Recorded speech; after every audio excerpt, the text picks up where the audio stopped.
Hello everyone. Welcome back to Lifeship Academy. आज का हमारा टॉपिक है प्रपोजिशंस। प्रपोजिशन एक ऐसा वर्ड होता है जो नाउन, प्रोनाउन और सेंटेंस के किसी और वर्ड के बीच कोई रिलेशन डिफाइन करता है। ये रिलेशन टाइम का हो सकता है, डायरेक्शन का हो सकता है, रीजन का हो सकता है और मैनर का भी हो सकता है। ठीक है, तो बेसिकली अगर हम सिंपल वर्ड्स में बोले तो नाउन और प्रोनाउन का जो रिलेशन है ऑब्जेक्ट के साथ, वो बताने में हेल्प करता है preposition. Okay, now let's look at some examples. Basic example से स्टार्ट करेंगे प्रपोजिशन के लिए।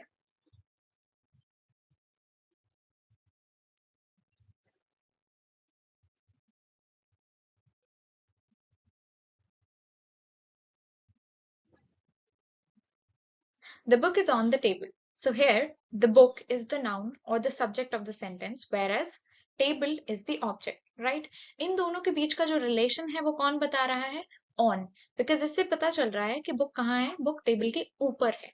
तो बुक और टेबल का रिलेशन ऑन बता रहा है, तो ऑन हो गया हमारा preposition. Another sentence would be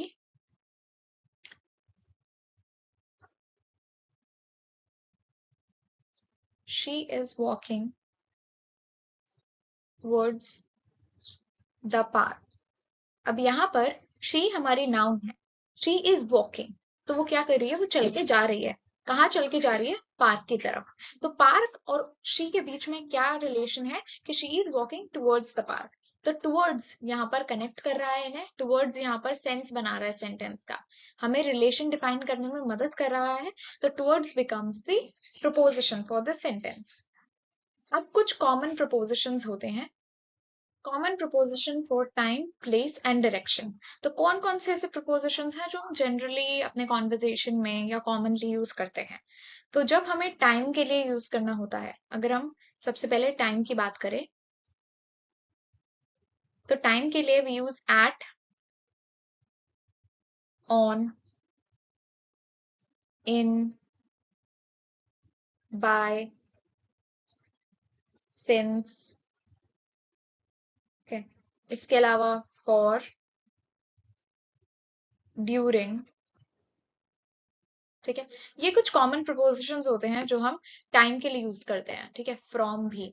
अब कैसे यूज करते हैं? फॉर एग्जाम्पल अगर हम देखें तो वी मेट एट 6 PM, तो यहाँ पर वी मेट एट 6 PM, तो एट यहाँ पर प्रपोजिशन हो गया फॉर टाइम। ठीक है, इसके अलावा ऑन को कैसे यूज करेंगे? The festival is on Sunday, तो यहाँ पर ऑन भी हमें टाइम स्पेसिफाई करेगा, फेस्टिवल कब है? वो संडे है। ठीक है, ही वॉज born in 1986, तो यहाँ पर अगेन टाइम के लिए इन यूज हुआ। You must finish this task by 5 PM, तो यहाँ पर हमारा जो टाइम है उसको डिनोट करने के लिए हमने कौन सा प्रपोजिशन यूज किया है? बाय। ठीक है, सिंस तो हम यूज करते हैं कॉमनली कि she has been here since morning और सिंस आफ्टरनून। ओके, फॉर का यूज कर सकते हैं, जैसे he stayed here for 2 hours, तो अगेन फॉर 2 hours। ड्यूरिंग का हो सकता है कि I slept during the lectures, okay, या स्लेप्ट ड्यूरिंग द मूवी, तो यहाँ पर अगेन टाइम के लिए। एंड फ्रॉम का यूज हो जाएगा the class runs from 9 AM to 1 AM, 1 PM, sorry. Okay, तो ऐसे हम ये डिफरेंट प्रपोजिशंस को टाइम के रेफरेंस में यूज कर सकते हैं। अब एक हम देखते हैं प्लेस का, कि प्लेस के लिए कौन कौन से यूज होंगे। तो प्लेस के लिए हम एट यूज कर सकते हैं, on, in, under, between,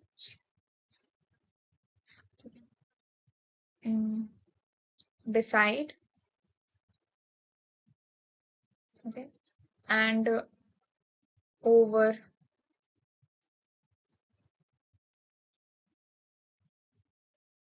near।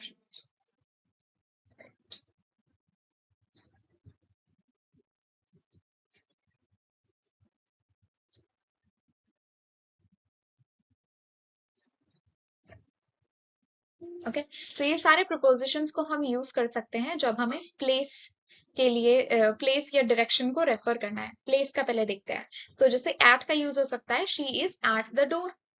On का यूज हो सकता है, the book is on the table, जो अभी देखा था हमने। इन का यूज हो सकता है, the kids are in the garden. The bag is under the table. Between, the park is between 2 houses या 2 buildings। बिसाइड का यूज हो सकता है, शी सैट बिसाइड मी, तो प्लेस हो गया। Near, this shop is near the station, तो near का यूज हो गया। ऐसे आप डिफरेंट जितने भी प्रोपोजिशंस यहाँ लिखे हुए हैं उनको यूज कर सकते हैं जब भी आपको प्लेस को रेफर करना है, ठीक है। टाइम हो गया, प्लेस हो गया, डायरेक्शन का भी देख लेते हैं कुछ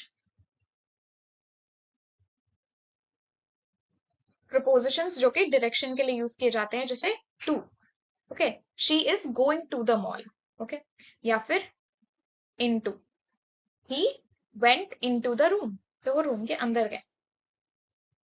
ऑन टू, ऑन टू का हो जाएगा जैसे the cat jumped on to the bed, वो बेड के ऊपर कूद गए।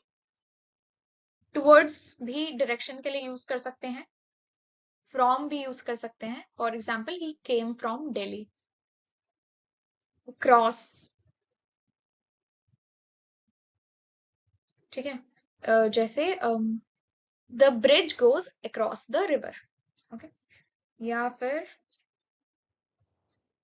अलोंग एंड थ्रू, थ्रू का जैसे the train passed through the tunnel, ठीक है। तो ये सारे जो प्रपोजिशंस हैं इनको हम यूज कर सकते हैं फॉर डायरेक्शन, ठीक है।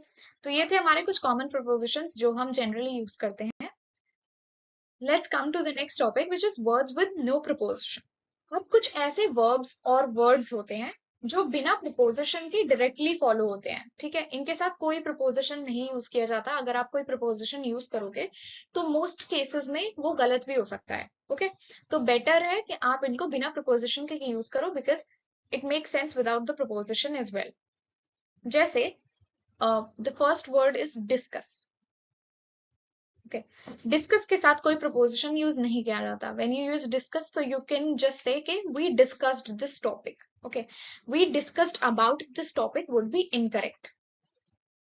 Next, request. रिक्वेस्ट भी एक ऐसा वर्ड है जिसके साथ कोई प्रपोजिशन यूज नहीं किया जाएगा। यू कैन जस्ट से कि आई रिक्वेस्ट अ फेवर, ठीक है, या I requested a favour. You don't say I requested for a favour, it would be incorrect, okay. तो डिस्कस, रिक्वेस्ट, एंटर हो गया, एंटर के लिए क्या, he entered the room, okay. इसको भी बिना प्रपोजिशन के यूज कर सकते हो आप। अफेक्ट हो गया, पॉल्यूशन जो है वो हमारी हेल्थ को अफेक्ट करता है तो हम बोलेंगे इसको pollution affects our health. We won't say कि pollution affects on our health, that would be incorrect. Then access, access का शी गॉट एक्सेस, ठीक है। Then order, he ordered coffee, ठीक है, ही ऑर्डर्ड फॉर कॉफी नहीं होगा, he ordered coffee. Advice, she advised him not to go, ये हमारा correct है। अब ये थोड़ा कंफ्यूजिंग होगा तो मैं ये सेंटेंस लिख देती हूँ। फॉर एग्जाम्पल अभी जो बोला मैंने, she advised him not to go. अब ऐसा ही सिमिलर सेंटेंस हो जाता है, she advised him to not go. ये दोनों सेंटेंस डिफरेंट है। आप जहां पर इन प्रपोजिशंस को यूज कर रहे हो इससे पता चलेगा कि सेंटेंस आपका करेक्ट है कि नहीं। यहां पर आपने she advised him not to go, तो यहाँ पर to as a preposition use नहीं किया जा रहा है। यहाँ पर टू जो है वो latter part of the sentence में आ रहा है, वो प्रपोजिशन का काम नहीं कर रहा है। लेकिन नेक्स्ट वाले में she advised him to not go, यहाँ पर जो टू है वो एज प्रपोजिशन एक्ट कर रहा है, विच इज इनकरेक्ट, ठीक है। एडवाइस को हम सिंपली एडवाइस ही यूज करेंगे, प्रपोजिशन उसके साथ नहीं लगाएंगे, ठीक है। तो the correct would be she advised him not to go, okay. ये कुछ वर्ड्स होते हैं जिनके साथ कोई प्रपोजिशन यूज करने की जरूरत नहीं होती। अब कुछ वर्ड्स होते हैं जो फिक्स प्रपोजिशन यूज करते हैं, दैट मीन्स आप उन वर्ड्स के साथ वही प्रपोजिशन लगाओगे, ठीक है, और कोई प्रपोजिशन नहीं लगाओगे। जैसे फॉन्ड, फॉन्ड के साथ हमेशा ऑफ लगता है, okay. He is fond of chocolates, she is fond of books, ठीक है। तो आप कभी फॉन्ड फॉर, फॉन्ड विद नहीं लगाओगे, फॉन्ड के साथ हमेशा ऑफ लगेगा। तो फॉन्ड का जो फिक्स प्रपोजिशन है it is of. Capable of, capable के साथ भी ऑफ लगता है। इंटरेस्टेड, इन, इंटरेस्टेड के साथ हमेशा इन लगेगा. She is interested in movies या they are interested in music. Interested with, interested at, interested on नहीं होगा, interested in. Then addicted, addicted के साथ लगता है to, addicted to. Okay, he is addicted to his phone. He is not addicted with his phone, he is addicted to his phone. Okay,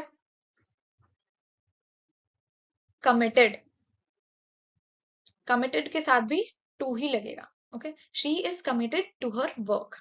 Okay, not with her work, she is committed to her work. known, known के साथ हमेशा for लगता है. she is known for her beauty या फिर he is known for her remarkable work in the field of physics या science, anything. ठीक है, तो known के साथ भी हमेशा for लगता है. next would be dependent. dependent के साथ हमेशा on लगेगा. she is dependent on her parents. ठीक है, या the child is dependent on his parents. तो dependent के साथ हमेशा on लगेगा. known के साथ for लगेगा. afraid, afraid के लिए भी off लगेगा. okay, she is afraid of the dark, he is afraid of the spiders. okay, तो यहाँ पर ये कुछ वर्ड्स थे हमारे जो फिक्स प्रोपोजिशन यूज करते हैं. Fond of, capable of, interested in, addicted to, committed to, known for, dependent on, afraid of. ठीक है, इनके साथ आप कोई और प्रोपोजिशन मत लगाना. ये फिक्स प्रोपोजिशन होते हैं, इनको आप यूज करोगे तभी आपका करेक्ट जो सेंटेंस है वो करेक्ट होगा. Okay, now there are words जो कि डिफरेंट डिफरेंट प्रोपोजिशन यूज करते हैं. ठीक है, कुछ वर्ड्स अलग प्रोपोजिशन के साथ अलग मीनिंग या फिर अलग सिचुएशन को कन्वे करते हैं. ठीक है, तो मतलब वो वर्ड सेम रहेगा बट उसके साथ एक या एक से ज्यादा प्रोपोजिशन लगेंगे, बट हर प्रोपोजिशन के साथ उसका जो मीनिंग है, जो कंटेक्स्ट है, वो चेंज हो जाएगा. देखते हैं कैसे. जैसे आपका पहला वर्ड है, let me change the ink, agree. Okay, agree के साथ आप दो प्रोपोजिशन लगा सकते हो. एक तो होता है अग्री टू, एक होता है अग्री विद. ठीक है, agree to and agree with. Agree to जब आप करते हो तो आप बेसिकली किसी प्रपोजल के लिए अग्री कर रहे हो, कोई टर्म्स के लिए अग्री कर रहे हो. ठीक है, तो इसका एग्जाम्पल हो सकता है कि I agree to your terms. ठीक है, I agree to your terms. लेकिन जब आप अग्री विद कर रहे हो तो आप किसी पर्सन के साथ अग्री करते हो. I agree with you. ठीक है, agree to for terms, conditions and proposals. Agree with is for a person. जब आप किसी पर्सन के साथ अग्री करोगे तो अग्री विद लगाओगे, जब किसी प्रपोजल के साथ अग्री करोगे तो अग्री टू लगाओगे. ठीक है, नेक्स्ट वर्ड थिंक. ओके, अब थिंक के साथ क्या लगेगा. थिंक के साथ एक होता है थिंक ऑफ. थिंक ऑफ का मतलब जब आप कुछ इमेजिन कर रहे हो. ठीक है, थिंक ऑफ, जैसे think of a better future.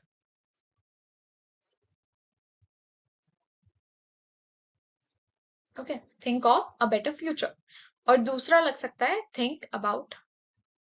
Think about मतलब जब आप किसी चीज के बारे में सोच रहे हो, कि कोई चीज कंसिडर कर रहे हो. ठीक है, कंसिडर करना. तो I am thinking about the offer. तो यहां पर आप ऑफर को कंसिडर कर रहे हो. ठीक है, थिंक ऑफ जब आप किसी चीज को इमेजिन कर रहे हो, और थिंक अबाउट जब आप किसी चीज को कंसिडर कर रहे हो. ठीक है, नेक्स्ट वर्ड लुक. ओके, अब लुक भी एक हो जाएगा लुक एट. ठीक है, और दूसरा हो जाएगा look for. Look eight use करते हो जब आप किसी डायरेक्शन की तरफ पॉइंट आउट कर रहे हो कि look at the board. Okay, look at the board. तो यहाँ पर एक डायरेक्शन के लिए लुक एट यूज किया है. जब आप लुक फॉर यूज करते हो तो that means you are searching for something. ठीक है, I am looking for my pen. Okay, मैं अपने पेन को ढूंढ रहा हूँ, ठीक है। तो look at is when you look at a direction and look for is when you search for something, look for something. Okay, और क्या नेक्स्ट वर्ड होगा हमारा? डिफर, ठीक है। डिफर यूज होता है, डिफर के साथ एक तो डिफर फ्रॉम होता है, एक डिफर विद होता है। डिफर फ्रॉम यूज करते हो आप जब कोई कंपैरिजन कर रहे हो, ठीक है, कोई दो चीजों के बीच में। तो जैसे this plan differs from the earlier one, ठीक है, मतलब ये प्लान जो है वो डिफरेंट है अर्लियर वन से, ठीक है। तो differ from is basically use for a comparison. Differ with का मतलब होता है जब आप किसी के साथ डिसअग्री कर रहे हो, ठीक है। आई differ with his opinion, basically that I don't agree with his opinion के लिए आप यूज कर रहे हो आई डिफर विद हिज ओपिनियन। तो डिफर फ्रॉम जब आप डिफरेंस बता रहे हो, और डिफर विद जब आप डिसअग्री कर रहे हो, ठीक है। Next is speak. स्पीक के लिए एक होता है स्पीक टू एंड दूसरा होता है speak about. Speak to is के she spoke to the manager, उसने उससे बात की, she spoke to the manager, तो आपने डायरेक्टली जाकर बात की जिससे आपको करनी थी। लेकिन speak about is when you speak about something else, ठीक है। We need to speak about the issue, okay. तो स्पीक टू यूज होगा जब आप किसी से बात कर रहे हो, स्पीक अबाउट जब आप किसी के बारे में बात कर रहे हो, इशू के बारे में, किसी पर्सन के बारे में, कुछ भी हो सकता है। नेक्स्ट इज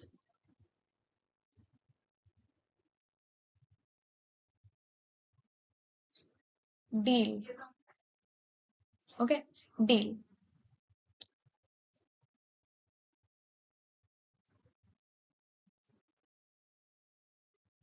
ठीक है। डील के साथ लगते हैं कौन से दो प्रपोजिशन लगेंगे? एक होता है डील विद एंड दूसरा होता है डील इन। डील विद का मतलब है कि आप किसी चीज के साथ डील कर रहे हो, जैसे he deals with complaints, okay, ये उसका काम है कि ही डील्स विद कंप्लेन्स। और डील्स इन का मतलब होता है, ये बेसिकली बहुत सिमिलर से हैं लेकिन इनका यूजेज काफी डिफरेंट है। He deal they deal in antiques, okay. तो ही डील्स विद कंप्लेन्स, वो कंप्लेन्स के साथ डील करता है, और वो एंटीक्स में डील करते हैं, ठीक है। तो ये आप कहाँ यूज कर रहे हो उस कंटेक्स्ट के हिसाब से you use it. Next word is call, okay. Call के साथ एक होता है कॉल ऑन और एक होता है कॉल फॉर। जब कॉल ऑन यूज करते हो तो बेसिकली आप विजिट के लिए यूज करते हैं, जैसे I will call on him tomorrow, तो ये विजिट के लिए यूज हो रहा है, ठीक है। और कॉल फॉर का मतलब है कि आप डिमांड कर रहे हो कोई चीज, this calls for immediate action,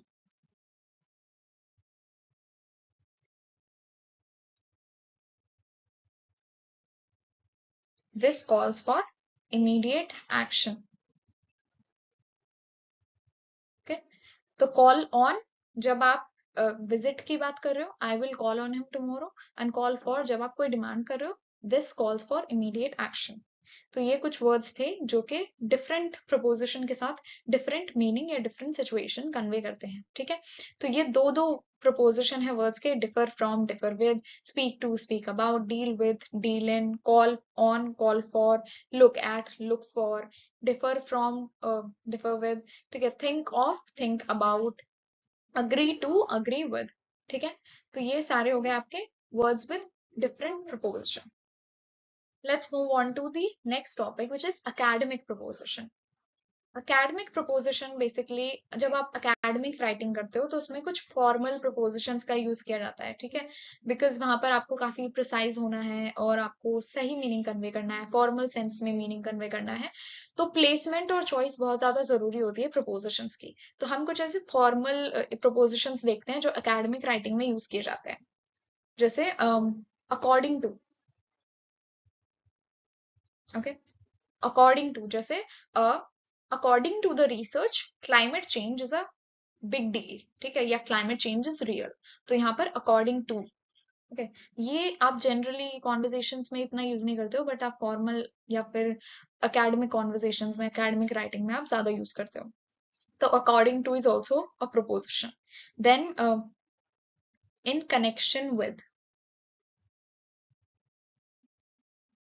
in connection with जैसे this meeting is in connection with the new project. ये मीटिंग किसके बारे में है? नए प्रोजेक्ट के बारे में, तो ये उससे जुड़ी हुई है। Okay, in connection with respect to, ठीक है, with respect to, okay, then in terms of, in terms of जैसे the project was successful in terms of impact, impact के terms में या impact के हिसाब से the project was successful। तो in terms of आपका एक academic proposition हो गया। फिर on behalf of, ठीक है, by means of,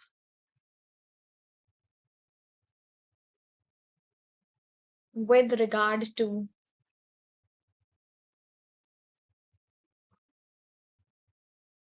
in compliance with। Okay, तो ये कुछ एकेडमिक प्रपोजिशन है, मोर लाइक एकेडमिक फ्रेजेस जो आप जनरली एकेडमिक राइटिंग या फॉर्मल कॉन्वर्सेशंस में यूज करते हो, ठीक है।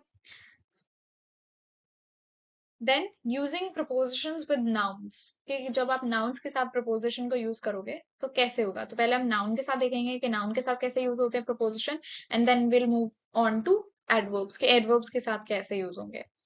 तो जब नाउन के साथ यूज करते हैं तो प्रपोजिशन बेसिकली क्या स्पेसिफाई करता है? रिलेशनशिप बिटवीन नाउन्स, ठीक है, कि अगर दो नाउन यूज किए जा रहे हैं सेंटेंस में, या जो भी नाउन है उसका ऑब्जेक्ट के साथ क्या रिलेशनशिप है, तो वो बताता है प्रपोजिशन।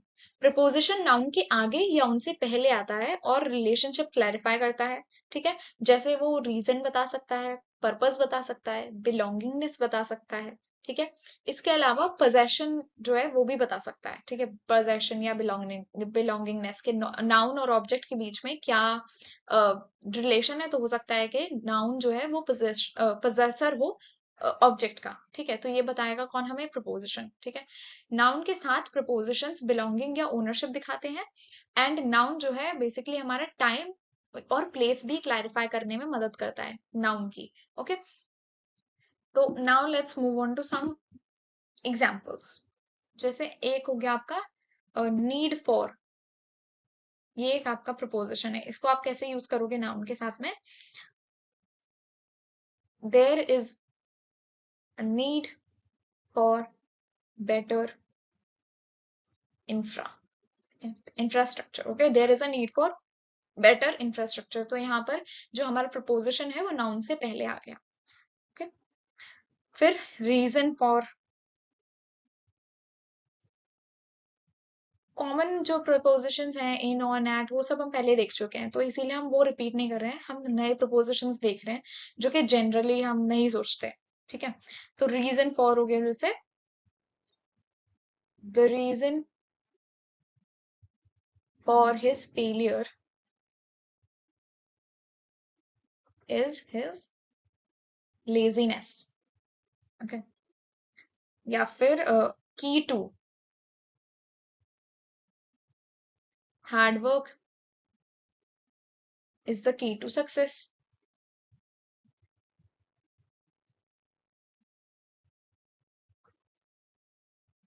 डिफरेंस बिटवीन, इन सबको यूज किया जाता है as preposition. Okay, difference between के what is the,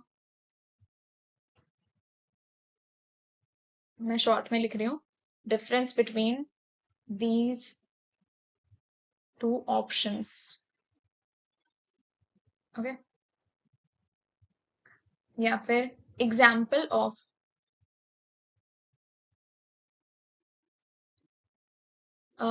this is an example.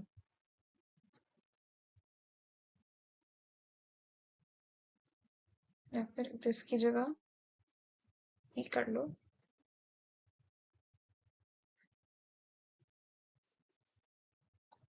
He is an example of a great leader. तो ये कुछ एग्जाम्पल्स थे प्रिपोजिशन के जो नाउन के साथ यूज होते हैं. ठीक है, now let's move on to the prepositions and adverbs. के प्रपोजिशन और एडवर्ब को कैसे यूज किया जाता है साथ में. तो प्रपोजिशन जो है, बहुत सारे एडवर्ब जो होते हैं जैसे एंग्री, हैप्पी, एक्साइटेड, इनका रीजन बताने के लिए भी प्रपोजिशन को यूज किया जाता है.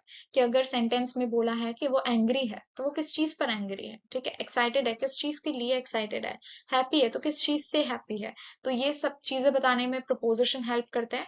इसके अलावा प्रपोजिशन का जो कन्वेंशनल यूज होता है, पर्पज होता है कि वो इंडिकेट करते हैं आपका डायरेक्शन, ठीक है, या फिर मैनर, ये सब के लिए यूज होते हैं. तो now will see a few adverbs and prepositions used together. ये कैसे वो साथ में यूज होते हैं तो सेंस बनता है. ओके, जैसे आपका फर्स्ट हो गया एंग्री एट. ठीक है, फिर happy with, grateful for, excited about, pleased with. ठीक है, कंफ्यूज्ड अबाउट. तो ये हमने कुछ देखे preposition and adverbs use together. अब इनका कुछ एग्जाम्पल सेंटेंसेस देख लेते हैं क्या है, कैसे सेंटेंस में यूज किया जाएगा. जैसे angry at, she was angry at his behaviour. तो वो किस चीज पर गुस्सा है, वो उसके बिहेवियर पर गुस्सा है. ठीक है, he was happy with his progress. वो किस चीज से खुश है, वो अपनी प्रोग्रेस से खुश है. ठीक है, grateful for, we are grateful for your support.